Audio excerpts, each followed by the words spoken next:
Missoula's Greek community has been around for a long time. It really started, though, was the first wave of immigrants around the turn of the century. My grandfather came over in 1905. George Gogas came around 1903. I believe Pete Lambros came around 1900. So there was a whole group of them that came here. Well, they had never heard of Missoula, Montana. That isn't how they got here. Most of them came to America, came through Ellis Island, and then would, from there, go to a larger city where they had a cousin or a brother or something like that.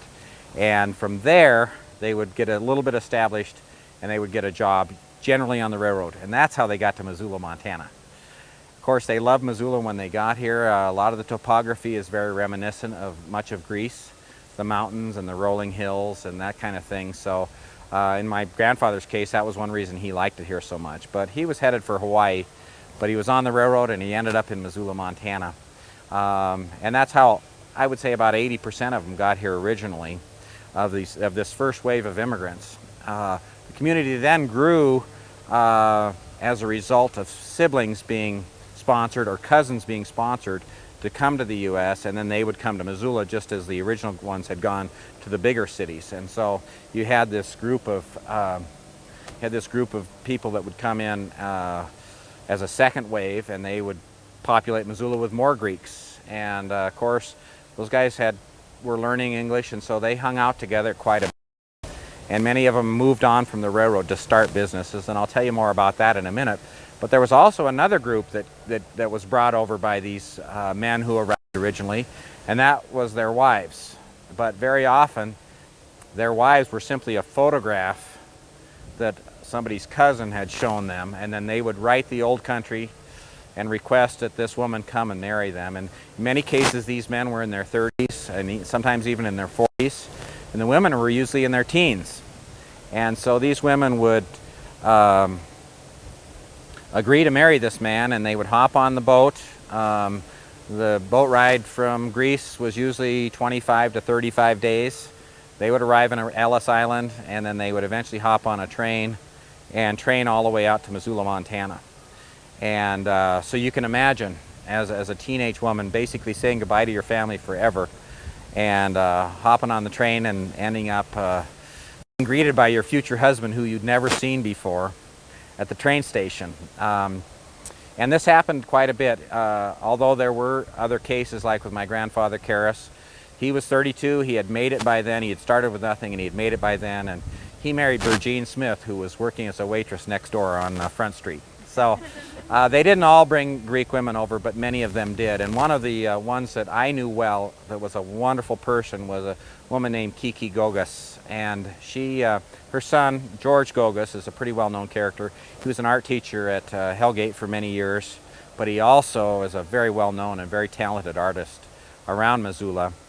And so he was raised around all these Greeks. But Kiki Gogas did come over as a very young woman, picked out from a photograph, although her father insisted that her future husband come over to Greece and meet her first. But at any rate, he came here, and as was typical of many of the men and women that came here, they didn't go back for decades, and very often their parents were gone by then. So when they left Greece for Missoula, Montana, it was goodbye, and they very often could write, but they would never see many of their relatives again, particularly their parents. And so those were pretty heady times in terms of immigrating to the U.S. Many of the men that did get here on the railroad and ended up staying in Missoula or other towns around here would leave the railroad then and start a business. And there were several candy shops in town that were all owned by Greeks. There were several cafes that were all owned by Greeks. Bars, even hotels. Was one of the original Lambros business was the Park Hotel, for instance. So some of the names are still familiar to you, like Dotsopoulos and Lambros, but there were many, many others that had businesses for many years here. Some of them, though, like Gus Dotsopoulos, worked on the railroad for his entire career. So that was sort of how they got here. Many of them did get together quite often, either informally for coffee on almost a daily basis, or formally at different dinners and or what they would call a HEPA get-togethers. HEPA was a Greek American group promoting American citizenship.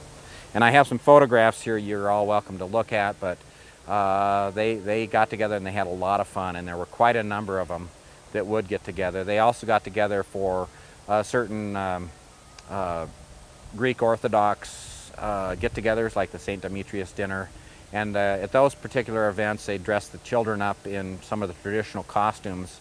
The girls wore long dresses, and the boys wore vests with basically a skirt, and the outfit was called a fustanella. And I have an example of one here that Mrs. Gogas made with the skirt and the vest. You can see this beautiful fabric they used, little hat, and then these wonderful little shoes here. The blue and white are the colors of the Greek flag. And so they would have those get-togethers for those kind of things to kind of keep the heritage alive. But again, they were primarily social things. Now, of course, they did get together quite a bit, but they also were very concerned about being American citizens. And you know, I can really speak to my grandfather and my uncle, but it was true of a lot, or my great uncle. It was true of a lot of them, which was they were in every group you can imagine. They were in not only a HEPA, which was the Greek group, but they were in Masons and Shriners and Kiwanis and Lions, and they were real community type people. And they loved the whole life here. They loved the outdoors as well, but you know, they weren't interested in just huddling together as Greeks. They also were going out and becoming part of the larger community. And many of those original ones that I talked to you about fought in World War I. The most famous of all was my great Uncle Sam, whose grave is over there. I put my helmet on it. He fought in two Greek-Turkish wars as an infantryman, and then he was a sergeant in the U.S. Army in World War I. And he actually ended up, when they liberated a particular city, he was in a group whose picture was taken and was on the cover of Life magazine. So they were very American, very patriotic in that respect. They were proud of their Greek heritage, but at the same time, they were very patriotic and felt they wanted to become part of the American society too. Any questions I can answer for you? Many of these guys didn't have a lot of education in Greece, but then they were insistent on it for their children. And again, you know, there are lots and lots of families. The ones you've heard of, though, would be the Lambroses, the Dotsopolises. You know that their children went on to become very well educated and very successful. And they did a lot of that, though, inspired by their parentage in terms of work ethic and that sort of thing. But the parents really insisted that the kids become educated as well. All right, thanks a lot.